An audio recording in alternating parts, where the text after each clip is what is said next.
اعوذ باللہ من الشیطان الرجیم بسم اللہ الرحمن الرحیم رب اشرح لی صدری ویسر لی امری واحلل عقدۃ من لسانی یفقہوا قولی رب یسر ولا تعسر وتمم بالخیر اللہم لا سہل الا ما جعلته سہلا وانت تجعل الحزن اذا شئت سہلا اللہم انفعنا بما علمتنا وعلمنا ما ينفعنا وزدنا علما اللهم صل على محمد وعلى آل محمد كما صليت على إبراهيم وعلى آل إبراهيم إنك حميد مجيد اللهم بارك على محمد وعلى آل محمد كما باركت على إبراهيم وعلى آل إبراهيم إنك حميد مجيد آمين يا رب العالمين.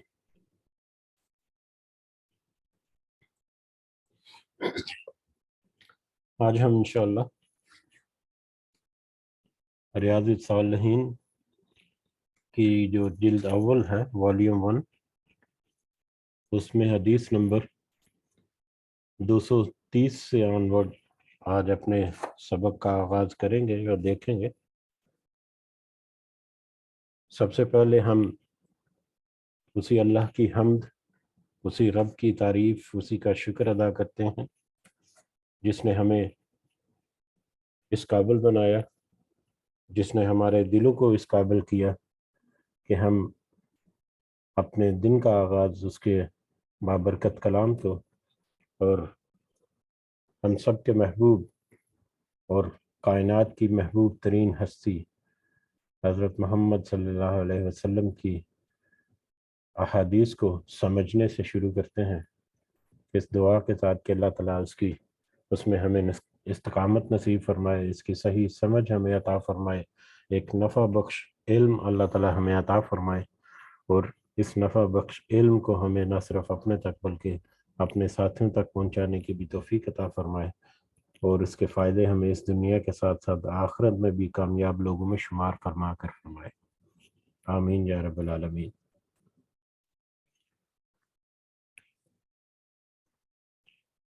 حدیث نمبر 230 ہم نے پچھلی جو آخری مجلس ہوئی تھی تقریباً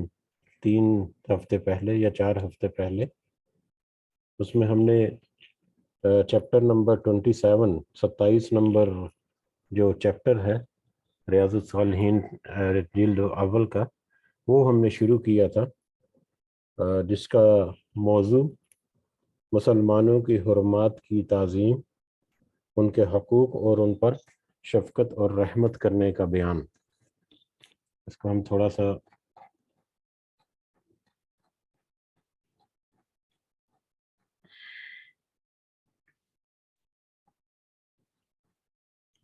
یہ 27 نمبر چیپٹر ہم نے شروع کیا تھا،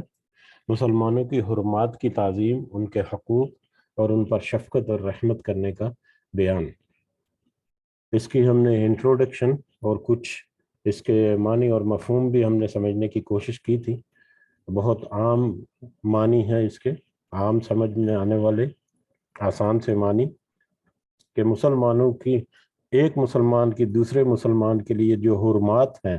جن چیزوں کا اس کو خیال رکھنا ہے اور جن چیزوں کو منع کیا گیا ہے، اس کی تعظیم، اس کا دھیان رکھنا، ان کے حقوق کا خیال رکھنا، ان کے حقوق کو ادا کرنا، اور ان پر شفقت، رحمت، مہربانی، ان کے اوپر نرم دلی، اور ان کا ساتھ دینے اور مدد کرنے، یہ سارے کے سارے، یعنی مسلمانوں کے آپس میں جو ایک دوسرے کی تعظیم اور ایک دوسرے کے حقوق کی ادائیگی اور ایک دوسرے کا خیال رکھنا، مسلمان ایز اے امت، اس کا یہ چیپٹر ہے۔ اور موضوع کے اعتبار سے اگر دیکھا جائے تو یہ ایک انتہائی اہم موضوع ہے، جس میں مسلمانوں کی وحدانیت اور مسلمانوں کی ایز اے امت بہت ساری ہمیں مطلب اشارے یا بہت ساری تعلیمات ملتی ہیں اس چیپٹر میں۔ یقیناً بہت زیادہ احادیث اور بہت زیادہ احادیث ہیں اس موضوع پر، لیکن امام نووی نے کچھ احادیث جن کو یہاں پر جمع کیا، ان کو ہم وہاں پر پڑھیں گے جب انشاءاللہ۔ تو اس میں ہم نے جو احادیث پڑھی تھی اس کو صرف مختصر ہم دیکھ چلتے ہیں تاکہ ہمیں یہ موضوع جو ہے وہ ہمارے ذہن نشین ہو جائے، دوبارہ ہماری ریویژن ہو جائے، اور تاکہ ہم جب آگے بڑھیں حدیث نمبر 230 اور اس سے آگے تو ہمیں مطلب یاد ہو یا ہمارے ذہن میں ہو کہ ہم اس سے پہلے کیا پڑھ چکے ہیں، اور یہ موضوع جو ہے یہ کس طرح کے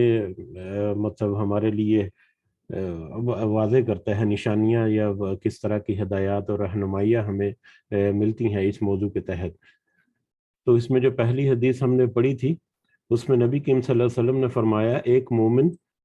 مومن دوسرے مومن کے حق میں عمارت کی مانند ہے، جس کا ایک حصہ دوسرے حصے کو مضبوط کرتا ہے، اور آپ نے مزید سمجھانے کے لیے آپ نے ایک ہاتھ کی انگلیاں دوسرے ہاتھ کی انگلیوں میں ڈال کر دکھائیں۔ یعنی مسلمان ایک مومن دوسرے مومن کے لیے عمارت کی مانند ہے، جس طرح اینٹیں مل کر یا بلاکس مل کر ایک عمارت کو بناتے ہیں اور اس کو مضبوط کرتے ہیں، اور اس کی مضبوطی کا ضامن بھی ہوتی ہیں ایک دوسرے کے ساتھ ان کا جڑا ہوا ہونا، اور ایک دوسرے کے ساتھ ان کا مضبوطی سے بندھن جو ہے۔ اسی طرح مومن جو ہے، مومن امت جو ہے، اس کا بھی یہی حال ہے کہ وہ ایک دوسرے کو ساتھ مل کر ایک مضبوط امت بناتے ہیں، ایک مضبوط عمارت کی طرح۔ اسی طرح سے حدیث نمبر 2 جو ہم نے اس میں پڑھی تھی، نبی کریم صلی اللہ علیہ وسلم نے فرمایا جو ہماری مسجدوں میں سے کسی مسجد سے یا بازاروں میں سے کسی بازار سے گزرے اور اس کے پاس تیر ہو تو اسے اچھی طرح روک رکھے، یا اس کا اگلا دھار والا حصہ مضبوط پکڑ لے، کہیں ایسا نہ ہو کہ کسی مسلمان کو اس سے تکلیف پہنچ جائے۔ یہ بھی بہت ہی وسیع معنی رکھنے والی ہے کہ اگر آپ بازار میں یا مسجد میں یا کہیں پر بھی گزر رہے ہیں اور آپ کے پاس کوئی ایسا سامان ہے یا کوئی ایسی چیز ہے جو کسی دوسرے کو نقصان پہنچا سکتی ہے یا تکلیف پہنچا سکتی ہے، تو اس کی حفاظت، اس کی بڑی احتیاط سے اس کو ہینڈل کرنا، اور اس کے جو کونے کھدرے ہیں ان کو محفوظ کرنا تاکہ کسی دوسرے کو کوئی نقصان نہ پہنچ سکے۔ یہ اسی طرح سے ٹرانسپورٹیشن میں مطلب گاڑیوں وغیرہ میں جو سامان رکھا جاتا ہے اس میں بھی اگر گاڑی کے حد سے باہر کوئی سامان ہے، اس کو مطلب اس کی نسبت سے ذرا دھیان رکھنا کہ کسی کو کوئی تکلیف نہ پہنچے، اس کو مضبوطی سے باندھ لینا گاڑی کو جو بھی ٹرانسپورٹ کرنے سے پہلے تاکہ وہ گر نہ جائے۔ تو یہ بہت ہی وسیع موضوع بھی اس میں آ جاتا ہے، اور بہت ہی اہم، بہت ہی عام الفاظ کے ساتھ ایک اہم موضوع کی طرف اس میں اشارہ ہے کہ جب بھی ایک مسلمان اپنے معاشرے میں نکلے، باہر نکلے چلنے پھرنے کے لیے یا کسی بھی مقصد کے لیے، تو نہ صرف اس کی زبان اور ہاتھ بلکہ اس کے جو دوسرے معاملات ہیں اس سے بھی کسی کو تکلیف نہیں پہنچنی چاہیے۔ اسی طرح حدیث نمبر 3 میں ہم نے دیکھا رسول اللہ صلی اللہ علیہ وسلم نے فرمایا مومنوں کی مثال آپس میں ایک دوسرے کے ساتھ محبت کرنے میں، ایک دوسرے کے ساتھ رحم کرنے میں اور ایک دوسرے کے ساتھ شفقت اور نرمی کرنے میں ایک جسم کی طرح ہے۔ جب اس کا کوئی حصہ، جب یعنی اس جسم کا کوئی حصہ، ایک عضو درد کرتا ہے تو اس کا سارا جسم اس کی وجہ سے بیداری اور بخار میں مبتلا رہتا ہے۔ بخاری اور مسلم کی یہ حدیث ہے کہ مسلمان امت یا مومن جو ہیں وہ آپس میں ایک دوسرے کے ساتھ نرمی کرنے میں اور شفقت کرنے میں ایسے ہیں جیسے کہ ایک ہی جسم کہ جیسے ایک جسم کے مختلف حصوں میں اگر کسی حصے میں اگر کوئی درد ہو یا تکلیف ہو تو اس کی وجہ سے پورا جسم جو ہے وہ درد اور تکلیف اور بیداری اور بخار جو ہے وہ محسوس کرتا ہے۔ اسی طرح سے ایک مومن کو اگر تکلیف ہو تو دوسرا مومن بھی اس تکلیف کو اسی طرح سے برداشت کرتا ہے، اسی طرح سے محسوس کرتا ہے، اسی طرح سے اس کا احساس کرتا ہے، اور اسی طرح سے اس کا درد جو ہے اس کو بھی ہوتا ہے۔ حدیث نمبر 4 اس چیپٹر میں ہم نے دیکھی تھی کہ نبی کریم صلی اللہ علیہ وسلم نے حضرت حسن بن علی رضی اللہ تعالیٰ عنہ کا بوسہ لیا، ان کو چوما۔ آپ کے پاس اقرا بن حابس بیٹھے ہوئے تھے۔ اقرا نے کہا رضی اللہ تعالیٰ عنہ میرے 10 بچے ہیں، میں نے ان میں سے کسی کو بوسہ نہیں دیا، یعنی ان کے 10 بچے تھے اور کہتے ہیں کہ میں نے ان میں سے کسی کو کبھی بوسہ نہیں دیا۔ رسول اللہ صلی اللہ علیہ وسلم نے اس کی طرف دیکھا اور فرمایا جو کسی پر رحم نہیں کرتا اس پر بھی رحم نہیں کیا جاتا۔ یعنی ایک تو یہ ہے کہ جو کسی پر رحم نہیں کرتا اس پر بھی رحم نہیں کیا جاتا. یعنی اگر چاہتے ہیں، اگر انسان چاہتا ہے، مومن مسلمان چاہتا ہے کہ اس کے اوپر اللہ تعالیٰ رحم کرے، تو اس کے لیے یہ ضروری ہے یا اس کے لیے یہ اہم ہے کہ وہ دوسروں کے اوپر رحم کرے. اور دوسرا، بچوں کے ساتھ محبت اور شفقت کے ساتھ پیش آنا. یہ نبی کریم صلی اللہ علیہ وسلم کی بہت ہی اعلیٰ سنتوں میں سے ایک سنت ہے. اس لیے بچوں کے ساتھ محبت اور شفقت سے پیش آنا اور ان کے ساتھ پیار اور محبت کا رشتہ جو ہے برقرار رکھنا، یہ بھی ایک اہم حصہ ہے ہماری روزمرہ کی زندگی کا. اسی طرح سے اگلی حدیث میں حضرت عائشہ رضی اللہ تعالیٰ عنہما سے روایت ہے کہ کچھ اعرابی یا دیہاتی جو ہے رسول اللہ صلی اللہ علیہ وسلم کے پاس آئے اور پوچھا، کیا آپ لوگ اپنے بچوں کو بوسہ دیتے ہیں؟ آپ نے فرمایا ہاں. انہوں نے کہا، لیکن اللہ کی قسم ہم تو بوسہ نہیں دیتے. رسول اللہ صلی اللہ علیہ وسلم نے فرمایا، اگر اللہ تم لوگوں کے دلوں سے رحمت اور شفقت کا جذبہ نکال دے تو اس میں میرا کیا اختیار ہے. یعنی اگر کوئی بچوں کے ساتھ محبت اور نرمی اور شفقت کا رویہ نہیں رکھتا، ان کو پیار نہیں کرتا اور ان سے محبت کا اظہار نہیں کرتا، تو اس کا مطلب ہے کہ اس کا دل جو ہے وہ شفقت اور رحمت کے جذبے سے خالی ہے. تو اس میں پھر انسان جو ہے وہ اس کا تو کوئی اختیار نہیں. یہ اللہ تعالیٰ کی طرف سے ایک خاص رحمت اور کرم ہے، نعمت ہے ایک انسان کے اوپر کہ وہ بچوں کے ساتھ محبت اور شفقت کا رویہ جو ہے وہ اختیار کرے.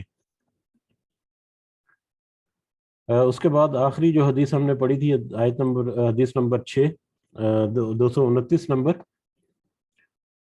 اس میں رسول اللہ صلی اللہ علیہ وسلم نے فرمایا، جو لوگوں پر رحم نہیں کرتا اللہ بھی اس پر رحم نہیں فرماتا. جو لوگوں پر رحم نہیں کرتا اللہ بھی اس پر رحم نہیں فرماتا. جیسے پچھلی حدیث کا ایک حصہ ہم نے دیکھا تھا کہ اگر ایک انسان جو ہے وہ یہ خواہش رکھے کہ اس کے اوپر رحم کیا جائے یا اللہ تعالیٰ اس کے اوپر رحم کرے، تو یہ اس کے لیے لازم ہے کہ وہ دوسرے لوگوں کے اوپر، دوسرے مومنوں کے اوپر، مسلمانوں کے اوپر یا دوسرے انسانوں کے اوپر رحم کرے، ان کے ساتھ شفقت اور مہربانی کرے. اسی طرح سے اس حدیث میں بھی ہے کہ جو لوگوں پر رحم نہیں کرتا اللہ بھی اس پر رحم نہیں کرتا. یہ بھی اگر معنی کے اعتبار سے اور مفہوم کے اعتبار سے دیکھا جائے تو یہ ایک بہت ہی وسعت رکھنے والی ایک حدیث ہے، جس میں ایک انسانی معاشرے کے بہت سارے پہلو جو ہیں، چاہے وہ اعتقادی طور پر ہیں، چاہے وہ معاشی اور معاشرتی اعتبار سے ہیں، وہ سارے کے سارے کور ہوتے ہیں. ہر لحاظ سے ہر میٹر میں ایک دوسرے کی مدد کرنا، ایک دوسرے کے اوپر رحم کرنا، ایک دوسرے کے احساسات کا خیال رکھنا، ایک دوسرے کے جو تکلیف ہے ان کا خیال رکھنا اور ان کے ازالے کی کوشش کرتے رہنا، یہ ایک مسلمان کے لیے ضروری ہے تاکہ اس کے اوپر بھی اللہ تعالیٰ کی طرف سے رحمت اور شفقت والا معاملہ ہو. اب ہم بڑھتے ہیں آگے. ہمارا جو آج کا سبق ہے اس کی طرف. آج کا سبق ہے اس چیپٹر کی حدیث نمبر 7 اور اوورال اس جلد کی حدیث نمبر 230 ہے. یہ حضرت ابو ہریرہ رضی اللہ تعالیٰ عنہ سے روایت ہے. رسول اللہ صلی اللہ علیہ وسلم نے فرمایا، جب تم میں سے کوئی شخص لوگوں کو نماز پڑھائے تو اسے چاہیے کہ ہلکی نماز پڑھائے، اس لیے کہ ان نمازیوں میں کمزور، بیمار اور بوڑھے بھی ہوتے ہیں، اور جب خود تنہا نماز پڑھے تو جتنی چاہے نماز طویل کر لے. ایک اور روایت میں یہ الفاظ ہیں اور حاجت مند بھی ہوتے ہیں. یعنی ان نمازیوں میں ایک شخص اگر کوئی باجماعت نماز ادا کروا رہا ہے، امامت کر رہا ہے کسی باجماعت نماز کی، تو اسے چاہیے کہ وہ ہلکی نماز پڑھے، مختصر نماز پڑھے، نماز کی طوالت جو ہے اس کو تھوڑا سا مختصر رکھے، کہ ہو سکتا ہے ان نمازیوں میں کچھ کمزور اور بیمار اور بوڑھے اور حاجت مند بھی لوگ ہوں. اور اگر وہ جب خود تنہا اکیلا نماز پڑھے تو جتنی چاہے نماز کو طویل کرے، جتنی چاہے نماز میں لمبی قرات کر کے نماز کو لمبا ادا کرے. اس کے فوائد جو ہیں وہ جہاں پر ہم دیکھ لیتے ہیں، اس کے بعد اس موضوع کو مزید ہم تھوڑا سا دیکھتے ہیں. یہ ایک اہم موضوع ہے ہمارے سمجھنے کے لیے کہ اس کے فوائد میں بھی چند پوائنٹس ہیں، ان کو سامنے رکھ کر اس پہ ہم فردر بات کرتے ہیں. اس میں امام کو مقتدیوں کا خیال رکھتے ہوئے تخفیف صلاۃ کی تاکید کی گئی ہے تاکہ مذکورہ افراد کو تکلیف نہ ہو. اس تخفیف کا مطلب یہ ہے کہ قرت زیادہ لمبی نہ کی جائے، یعنی سورہ فاتحہ کے بعد جو کچھ آیات یا صورتیں پڑھی جاتی ہیں، یہ ان کے بارے میں ہے کہ وہ قرت جو ہے وہ زیادہ لمبی نہ کی جائے۔ یہ مطلب نہیں کہ رکوع، سجود، قوما اور جلسہ جلسہ استراحت وغیرہ کا صحیح طریقے سے اہتمام ہی نہ کیا جائے، جیسا کہ عام طور پر لوگ اس کا یہی مطلب لیتے ہیں۔ عام طور پر لوگ اس کا یہی مطلب لیتے ہیں کہ نماز کو مختصر رکھنا، نماز کو مختصر رکھنے کا مطلب یہ ہے کہ نماز کو بس جلدی جلدی سے پڑھ لینا، سجدے اور رکوع اور قوما وغیرہ جو ہے وہ بس جلدی جلدی سے بس اس کو گزار دینا۔ اور یہ نماز میں تخفیف ہے، جبکہ اس کا اصل مقصد جو ہے وہ قرت، یعنی سورہ فاتحہ کے بعد جو آیتیں یا جو صورتیں پڑھی جاتی ہیں وہ زیادہ لمبی نہ پڑھنا، ان کو تھوڑا سا خفیف رکھنا، تھوڑا سا چھوٹی آیات یا کم آیات یا چھوٹی صورتیں جو ہیں وہ پڑھ لینا۔ اوکے،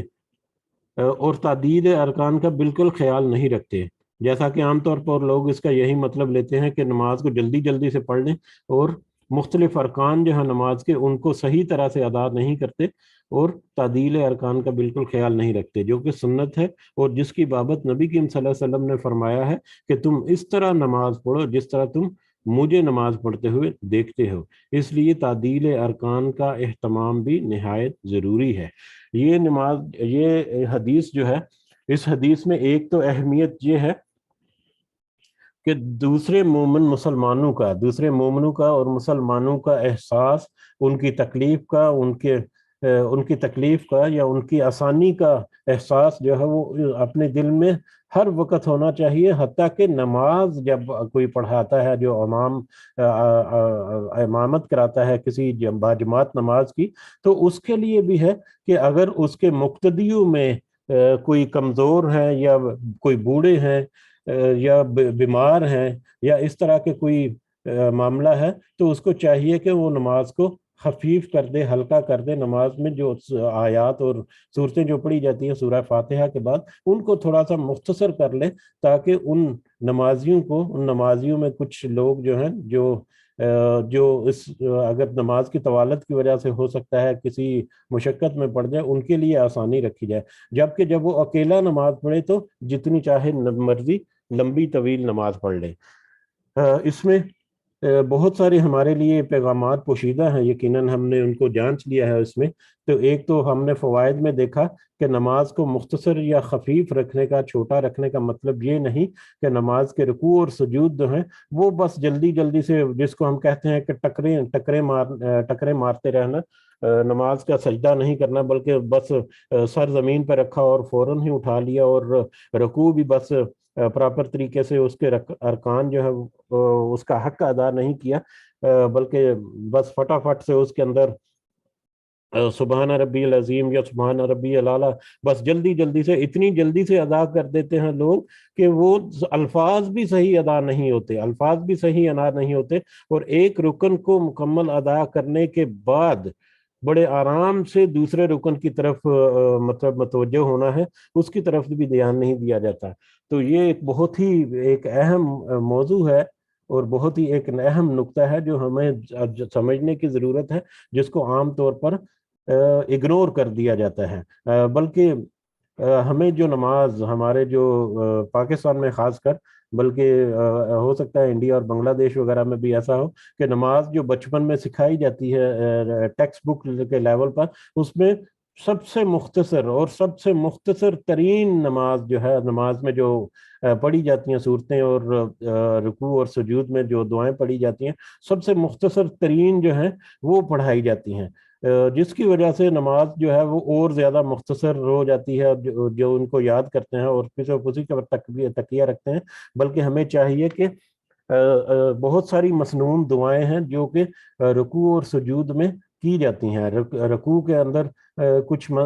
سنت سے ثابت کچھ دعائیں ایسی ہیں جو پڑھی جاتی ہیں، اسی طرح رکوع کے بعد جو ہے اٹھ کر وہ بھی ہیں، دونوں سجدوں کے درمیان جو وقت ہے اس میں بھی۔ تو ان دعاؤں کو اگر ہم یاد کر کے ان کو اہتمام کریں اپنی نماز میں پڑھنے کا، تو ہمیں ایک تو نماز میں خشوع رکھنے کا، نماز میں خشوع رکھنے کا موقع بھی ملے گا، اس میں آسانی بھی ہوگی، اور نماز کے ارکان جو ہیں ان کی ادائیگی میں بھی انسان جو ہے وہ تھوڑا سا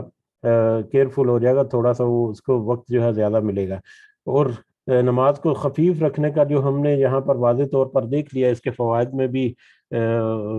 مطلب لکھ دیا گیا ہے کہ قرأت زیادہ لمبی نہ ہو، یعنی سورہ فاتحہ کے بعد زیادہ لمبی صورتیں یا بہت زیادہ آیات 50 60 70 80 90 آیات جو ہیں پڑھ لینا، یا لمبی لمبی صورتیں جو ہیں وہ پڑھنا، وہ مناسب نہیں ہے اگر مقتدیوں میں کچھ کمزور اور کچھ بیمار اور بوڑھے وغیرہ جو ہیں وہ بھی موجود ہیں۔ ہاں البتہ تنہا جب نماز پڑھو، اکیلے جب نماز پڑھو نوافل کی شکل میں، یا مطلب کسی وجہ سے اگر فرض بھی اکیلے پڑھ سکتے ہیں، لیکن فرض تو ہمیشہ کوشش کرنی ہے کہ مردوں کے لیے خاص کر کہ وہ باجماعت نماز کے ساتھ ہو۔ لیکن اگر اکیلے نماز پڑھ رہے ہیں نوافل وغیرہ یا سنتے وغیرہ، تو اس میں آپ جتنی مرضی طوالت کریں۔ نبی کریم صلی اللہ علیہ وسلم بھی رات کے وقت جب قیام اللیل کا کرتے تھے تو بہت ہی لمبی رکعتیں پڑھتے تھے، بلکہ ہم نے ایک حدیث پڑھی تھی کہ اس میں سورہ آل عمران جو ہے وہ انہوں نے پوری پڑھ لی، اس کے بعد سورہ بقرہ بھی، اس کے بعد سورہ نساء بھی، اتنی لمبی مطلب نماز وہ پڑھتے تھے کہ ان کے پاؤں تک سوج جاتے تھے، لیکن وہ اکیلے نماز پڑھنے کے لیے ہے۔ لیکن ہمارے ہاں تو الٹا ہے، اکیلا جب ہے تو بس سجدے پہ سجدہ دیا جا رہا ہے، اور جب جماعت کے ساتھ ہوتا ہے تو اس کا دل کرتا ہے کہ اپنی سارے چاؤ جو ہیں وہ اسی نماز کے اوپر پورے کر لے، اور ساری قرت جو ہے وہ اسی نماز پہ کر لے۔ ہمارے خاص کر پاکستان میں بھی یہ ہوتا ہے، اگرچہ یہ اتنا زیادہ موضوع بحث بھی نہیں آتا یہ، لیکن اس میں امام کو چاہیے کہ وہ ضرور خیال رکھے اپنے مقتدیوں کا، ان کی سہولت کا اور ان کے آرام کا۔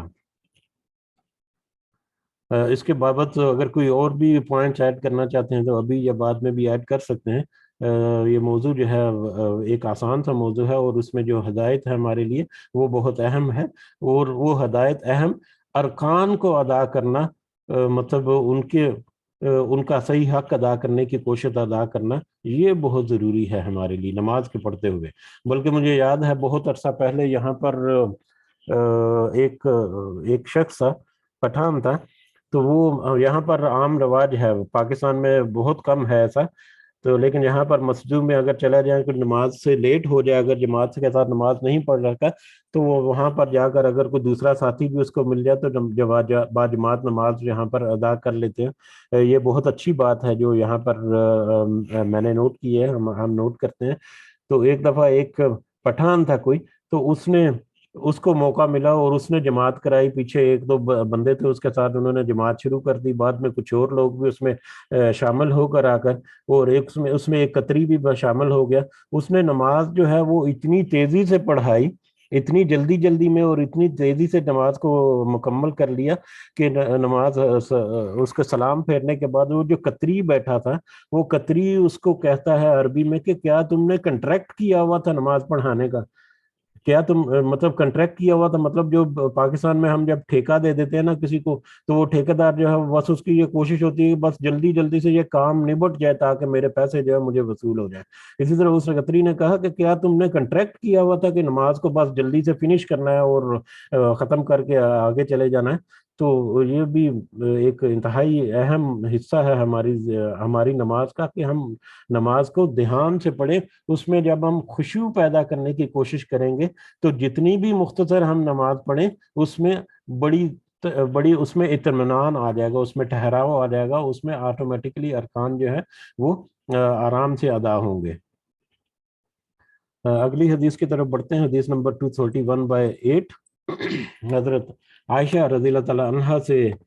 روایت ہے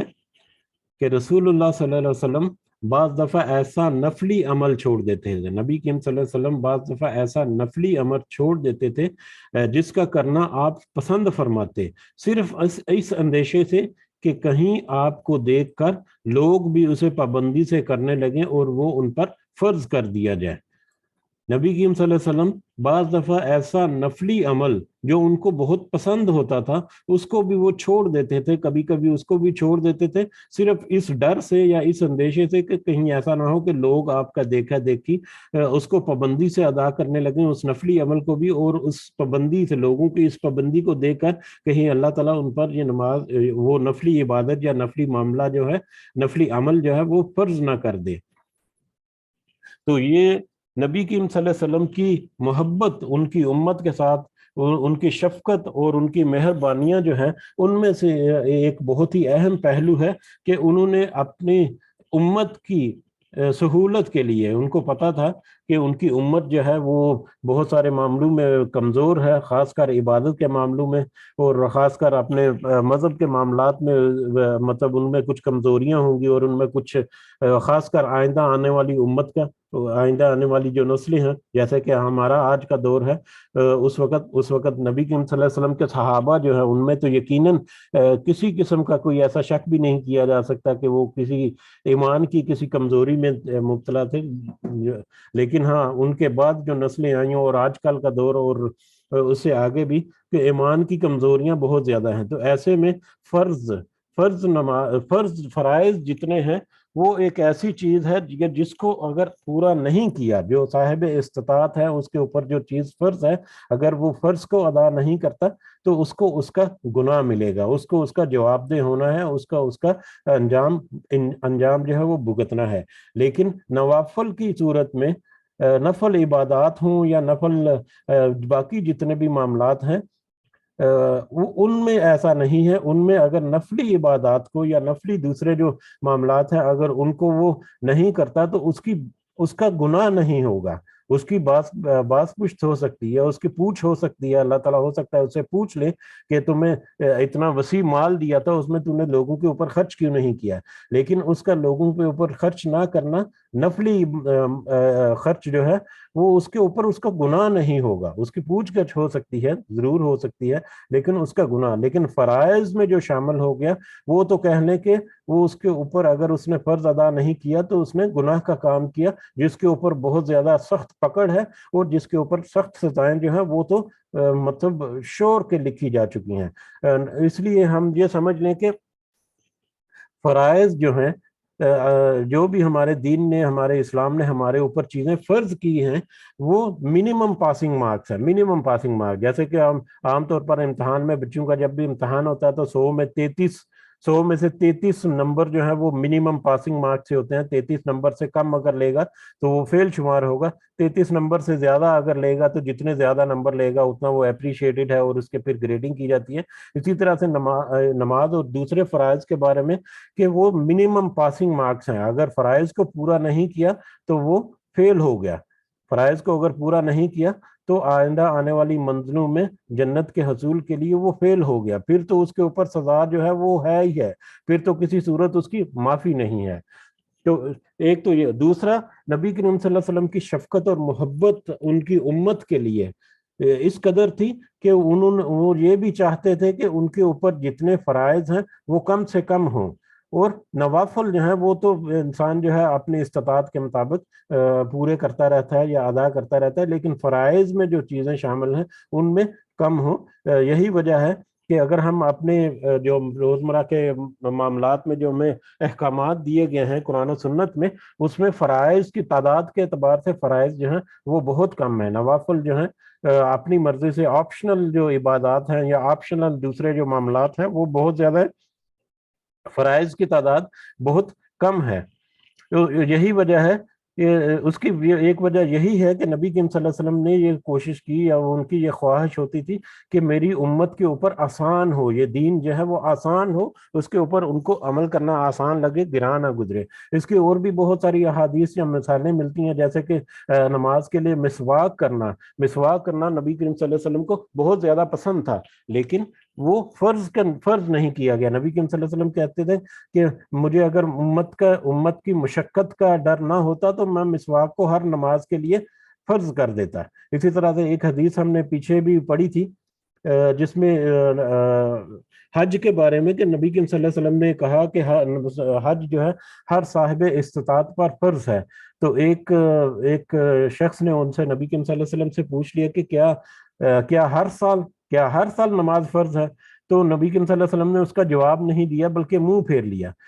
تو اس نے دوبارہ سے پوچھا کہ کیا ہر سال حج فرض ہے؟ تو پھر نبی کریم صلی اللہ علیہ وسلم نے جواب نہیں دیا. پھر اس نے تیسری دفعہ جب پوچھا تو نبی کریم صلی اللہ علیہ وسلم نے کہا نہیں، اور ساتھ ہی یہ بھی کہا کہ تم میرے قول یا میری باتوں کے معاملے میں کریدہ مت کرو، یا کرید کر مت سوال کیا کرو. اگر میں کہہ دیتا کہ ہاں تو یہ حج جو ہے وہ ساری امت پر ہر سال فرض ہو جاتا ہے. اور اگر ہم آج کے دور میں دیکھیں کہ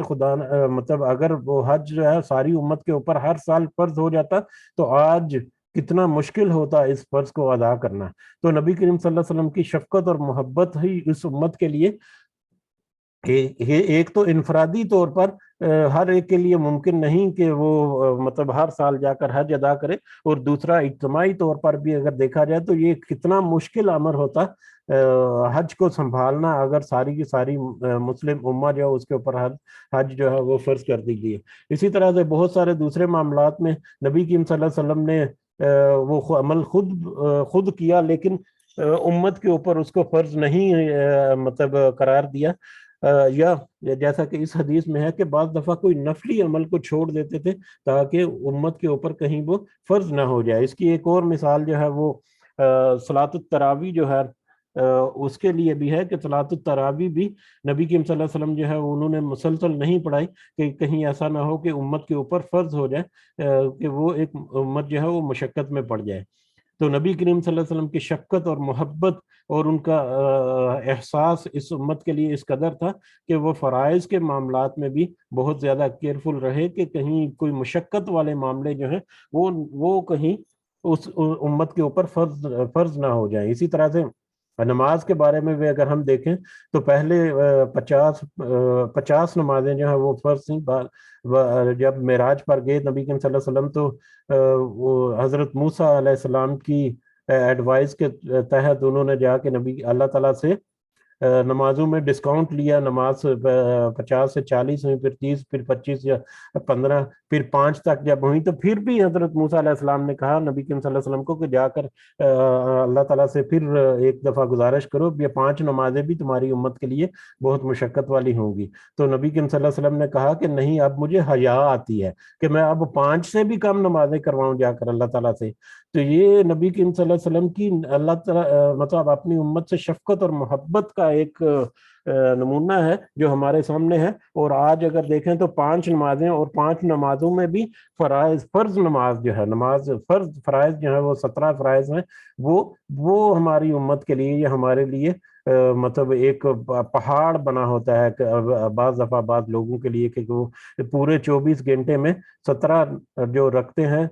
فرض جو ہیں وہی ادا کر لیں. تو اللہ تعالیٰ سے دعا ہے کہ اس میں ہمیں ہمت اور طاقت دے کہ ہم اپنے جو فرض ہیں جو اللہ تعالیٰ کی طرف سے یا ہمارے دین کی طرف سے ہمارے اوپر ہیں، منیمم جو پاسنگ مارکس ہیں، ہم ان کو ضرور پورا کریں، اور اس کے علاوہ ہم اپنی ہمت اور طاقت کے مطابق اضافی